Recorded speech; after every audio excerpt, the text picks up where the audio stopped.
Well, good evening, everyone. Welcome to the Redeeming Life Fellowship live stream. So thank you so much for taking the time to join us. Today, we're going to be focusing on a new book. So we're going to offer an introduction to James. Tonight, we're hopefully going to be taking about just a half an hour to give you a little bit of a snapshot picture of what a book like James is like. And then also walking through the first chapter and trying to piece together, follow his train of thought, and really learn how to hear the Word of God through the book of James very well. But yes, James. James is a rather unique epistle for a few reasons. One of them being epistle. That means what we're reading here is a letter. He's sitting down to write a letter to Christians. But this type of epistle is very similar to that of 1st and 2nd Peter, 1st and 2nd, 3rd John, and Jude, in what's regarded as a Catholic epistle. That's not Catholic, capital C, like Roman Catholics, where James is, dressed, like a pope or a bishop with a funny hat. He's not a Catholic epistle in that sense, but rather Catholic lowercase c. In other words, this is a message that's aimed or regarded for the church as a whole. So we're talking about Christians as he's described, or as it's described in verse 1, is the 12 tribes among the nations, the diaspora as it's sometimes called. So we're talking about the church as it's spread out, the chosen people of God, wherever they may be found among the nations, who are trying to live as the people of God in a world that's not their own. So whether you take the description in verse 1 literally, which you can, or metaphorically, it still works the same way. But James is a Catholic epistle, and James, I really actually feel out of my element trying to describe the book of James, because James is, of all the epistles, probably the one, when I think of, is the most like Pastor Jesse. If you know Pastor Jesse very well, he is a man about action. He wants to see not just that you know the word, but that you do the word. He is a man who will never get away from the text without him emphasizing or showing and pushing all of us as the people of God to action, to go do something about what we're doing. And James is like that, where the imperative verbs that he uses, they occur with more frequency than any other epistle, even indeed any other book of the New Testament, where it's like at every turn, he's always pushing us to do that sort of thing. He's almost, maybe if you like the term or the comparison, like Rocky in the ring and why can't I think of his name? Oh, this is killing me. The trainer who's in the corner, who's trying to push him, to the edge. Maybe Julie will figure that out. I feel like so ashamed. I brought up a movie reference that I don't know the person's the reference to. But anyway, the person who's in the corner, who's really pushing us to the right action. But anyway, so James is like that, but what that also means is that James of any of the Mickey, that's right, thank you, Mick or Mickey, yes. So if you want to go watch Rocky after this sermon, then it'll all make sense then. So yeah, we're like Rocky and James is like Mickey in the corner, coaching us along, giving us all the instructions of things that we need to do. James is, of all the epistles, is among the most practical. It's giving us things to do. It's addressing not just simply Christian beliefs. Actually, he doesn't really dive into any detail about orthodoxy very much, but rather he is exhorting us, pushing us towards right action. That's a book like James. So if you're going to read through James, you're going to be prepared to go and have something you can take and put into action. And so that's one thing. The other thing about James Because remember, we're wanting just an overview about what a book like James is like. One of the things that I've certainly found with difficulty is that it's sometimes hard for us to grasp James's train of thought, or maybe to mistakenly think that his train of thought is a runaway, that it's just going off in all different directions, or maybe where as you're reading, it seems like he's constantly shifting the subject. Is sort of like the person, maybe if you've tried to have a conversation with them in a matter of 5 minutes, they'll move the topic, shift the topic from politics to presidents to pesticides to petri dishes to popcorn. You're like, where is it that you're taking this conversation? I don't know what's going on.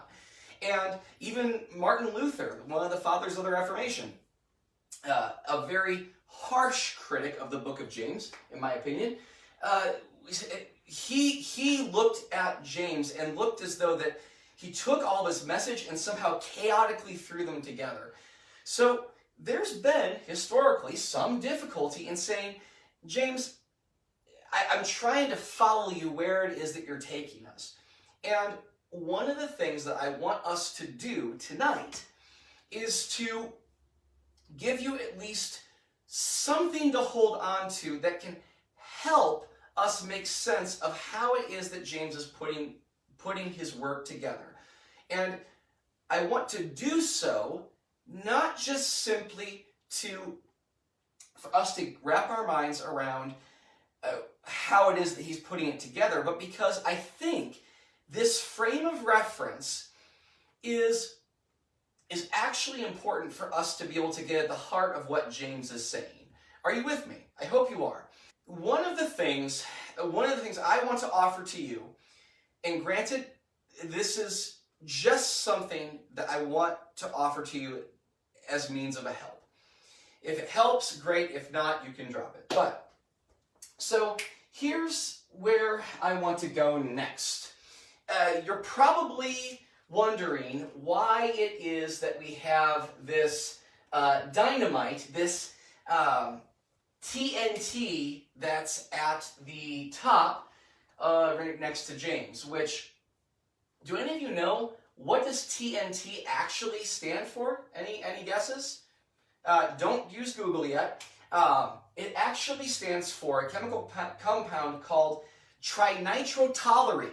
So, if nothing else, you now have a word that finally rhymes with Halloween, trinitrotoluene. But I'm not talking about trinitrotoluene here. I'm not talking about the explosive TNT.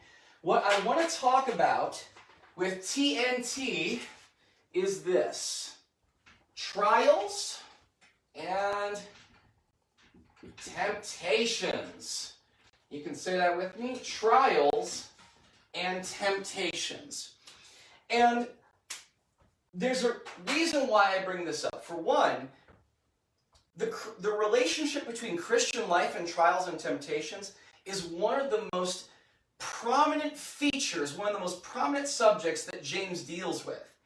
And he doesn't only deal with it the most, but he also, in a rough and ready fashion, begins his epistle with trials and temptations, and then ends very nearly in chapter 5, the issue of trials and temptations. So if you like, you can think of how it's like the bread to a sandwich, where the sandwich, there's lots of things in the middle, but if it's beginning with trials and temptations and ending with the subject of trials and temptations, it's the way in which that the Christian deals with or approaches with the trials and temptations that gives coherence and substance to how it is that we should understand everything that's in the middle. So when James talks about taming the tongue, when he talks about warnings against the rich, when he talks about warnings against favoritism, when he's talking about faith and deeds, where at some point these things are either related or that they're held together by the way in which that we understand trials and temptations. And I'm going to try and explain why this way. I want to share with you, and help getting us thinking in this same direction, is that a reflection of my own that I've pondered over again and again and again for a long time. Throughout the course of my life, I'm just turned 35 years old. I'm getting gray hairs, and I love it. I've been raised in church, and for most of my life, I have served under or beside, working with maybe 20 or so pastors in my entire life. And some were better, some were for the worse, some were more influential than others, but that's at least not the point. Of that approximate 20, I can think of at least five different pastors who had to leave ministry, or perhaps even the Christian faith altogether, on account of a moral lapse or a moral failure. And that's always a shaky business, because when you're learning at the feet of somebody who in the end had failed because of moral compromise, you feel like your life is shaken because you watched them fall in that way. And it forces the question back on me, what in the world went wrong? And this is no time to be able to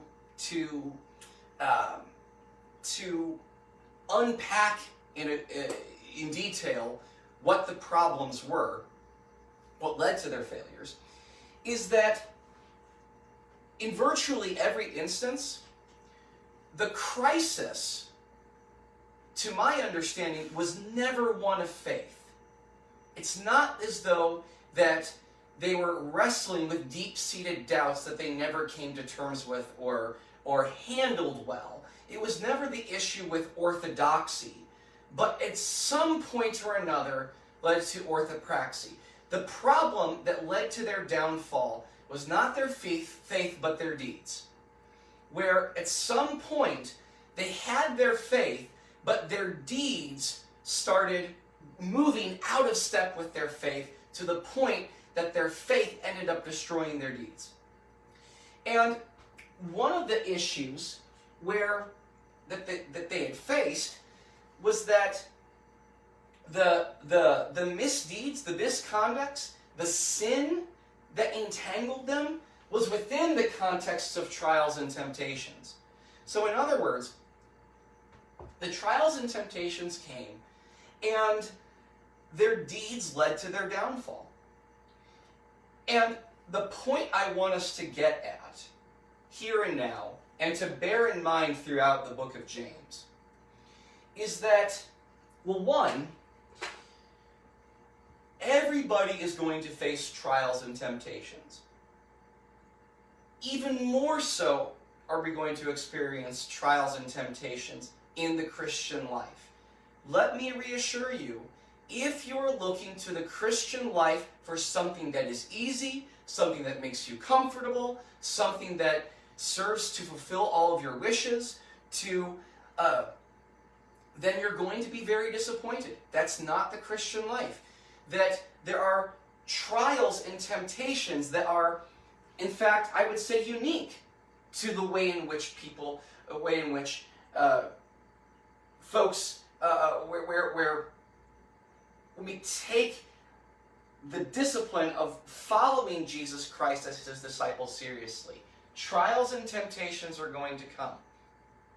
However, whether or not those trials and temptations are going to bring about any kind of fruit in your life depends on how you respond to them.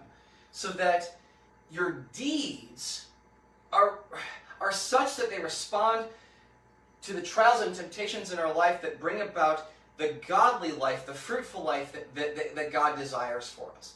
In other words, trials and temptations will come, and they're instrumental in the hands of God to shape us and mold us into the people he's called us to be, to make us holy, to make us pure, to make us righteous, to make us whole again. In other words, to sanctify us. Trials and temptations are instrumental in the hands of God to bring about our holiness, to bring about our good. And how we respond to them is going to make the difference in whether or not that is going to bring about our holiness or if it's going to bring about our destruction. So, what I want us to do in this case is to, and I want you to go about this exercise with a grain of salt and with a little bit of caution. That as you're reading through James, and you're jumping from point to point to point to point, he's bouncing all over the place, ask yourself, is there a trial or a temptation that's behind what James is talking about and the problem that James is referring to? Because, let's face it, of all temptations that are the most dangerous, the ones that are the most dangerous are the ones that are the most subtle. And James is uncovering the subtle temptations as well as the blatant ones. And so, I want us to be able to recognize with James the trials and temptations that we as Christians face, and think about the actions that he's calling us to that are going to bring about God's purposes in the TNT. Are you with me? Does this make sense? Are we all on the same page? Okay, let's go. I'm assuming this. Anyway, so let's look at this. Let's read through James chapter 1. And it says this: James, a servant of God and of the Lord Jesus Christ, to the 12 tribes scattered among the nations, greetings. So let's first read through verses 2 through 7. And we're going to point out some TNT on this side. This is the do it side. Okay, there it goes. So, here we go. All right, let's read together. James chapter 1. Consider it pure joy, my brothers, whenever you face trials of many kinds, because you know that the testing of your faith develops perseverance. Perseverance must finish its work so that you may be mature and complete, lacking nothing, or not lacking anything. If any of you lacks wisdom, he should ask God, who gives generously to all without finding fault, and it will be given to him. But when he asks, he must believe and not doubt, because he who doubts is like a wave of the sea, blown and tossed by the wind. That man should not think he will receive anything from the Lord. Which I realize now that this is supposed to be 2 through 7, excuse me. That's 2 through 7. I'm going to fix that quickly. There it is. 2 through 8. Goodness. I am such a hot mess. All right. So, here we go. Let's see here. Yes. That man should not think he will receive anything from the Lord. He is a double-minded man, unstable in all he does. So, part of the problem here is one that is a lack of wisdom and doubt, and in response is to ask and trust. To put this short and sweet, a lack of wisdom and doubt, they're marks of biblical foolishness. And one of the things, the key characteristics of a person who is foolish is their inability to be able to recognize their own foolishness. One of the things that you'll never hear from the fool say, they'll never say, I don't know. They'll never admit how much it is that they don't know. That the mark of a fool is a person who can never bring themselves to the point to admit the mistakes that they've made. God doesn't want that.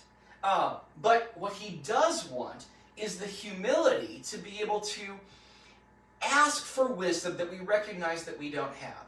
If sitting at the table and having supper with Julie, and I ask, please pass the salt, I'm recognizing I don't have what I need, but she does, so I'm going to ask her.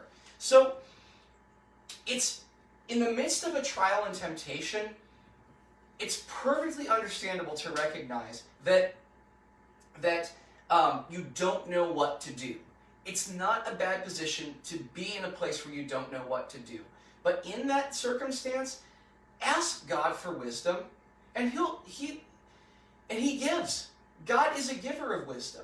And sometimes we receive God's wisdom and we make a poor use of it, and then we have to learn again and again.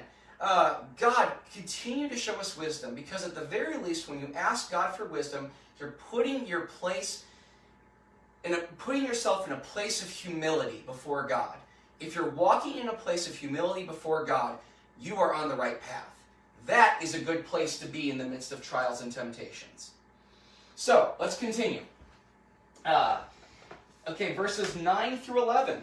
The brother in humble circumstances ought to take pride in his high position, but the one who is rich should take pride in his low position. This is an example of biblical irony. I wish I had more time to unpack, but I do not. Because he will pass away like a wild flower. For the sun rises with scorching heat and withers. The plant, its blossoms fail, and its beauty destroyed.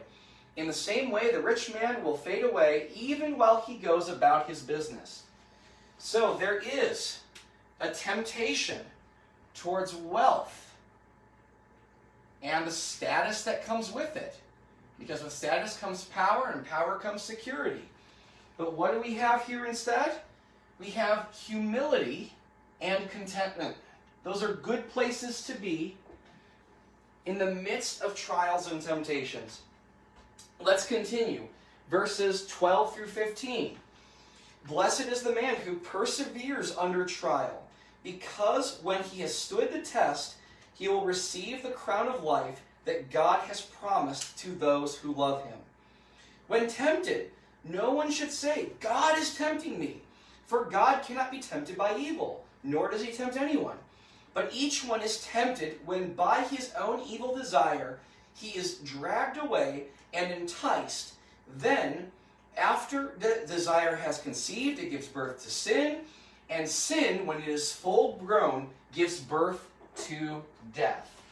One of the things that we're in the midst of trials and temptations, we will be tempted to accuse God and to make him the person responsible for this.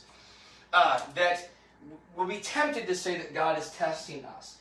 But the problem, when it comes to the way in which trial turns into temptation, which is the same, they share the same Greek root, but I digress, is the way in which our sinful hearts are drawn to the things that lead to death in the midst of our trials. And one of the things that's important about there, it's not explicit in the text, but it's confession. Because sin, when you're talking about when it's full grown, gives birth to death, one of the ways to deal with our sin is to confess it, because whatever you don't confess has power over you. And when sin has power over your life, and when it's full grown, it will lead to death. It will lead to separation from God. So I encourage you, when you're in the midst of your trials and temptations, go ahead and confess. Are we still rolling? Okay, good. So, verses 16 through 18. Do not be deceived, my dear brothers.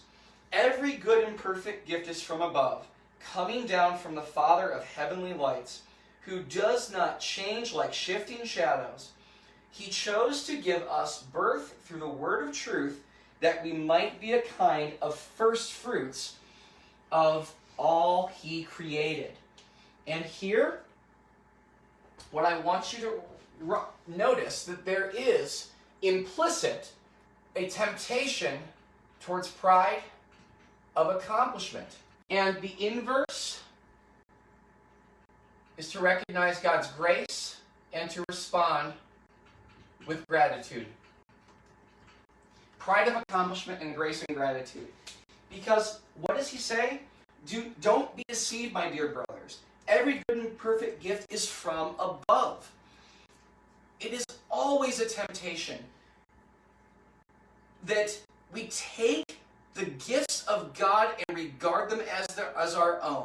And that once we regard God's gifts of grace as our own, we feel as though that we're entitled to them. And whatever we feel like we're entitled to, we are going to abuse.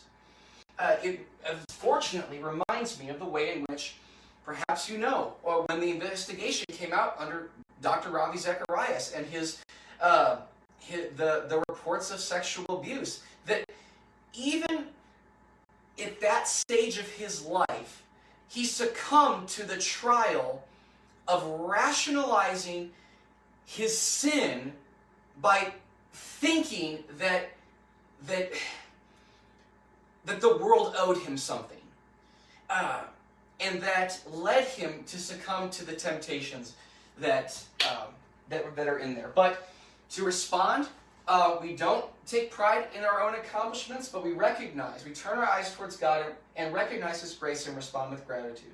So let's continue. Verses 19 through 20. My dear brothers, take note of this. Everybody should be quick to listen, slow to speak, and slow to become angry. For man's anger does not bring about the righteous life that God desires. Did you know that there's a righteous life that God desires for you? Therefore, get rid of all moral filth and evil that is so prevalent, and humbly accept the word that is planted in you. So, if I could try and sum up the temptation that's in view here, you could summarize it in this lovely word, hubris, an over-exaggerated pride and self-confidence.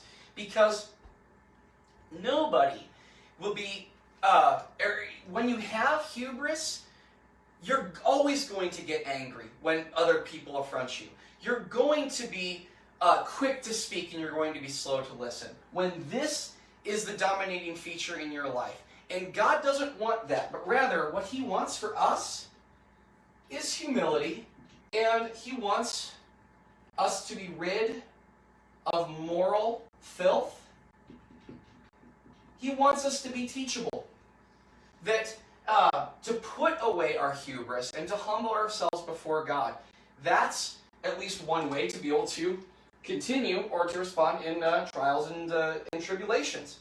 Now, here's a big one where we're all guilty of, and it says this: do not merely listen to the word and so deceive yourselves.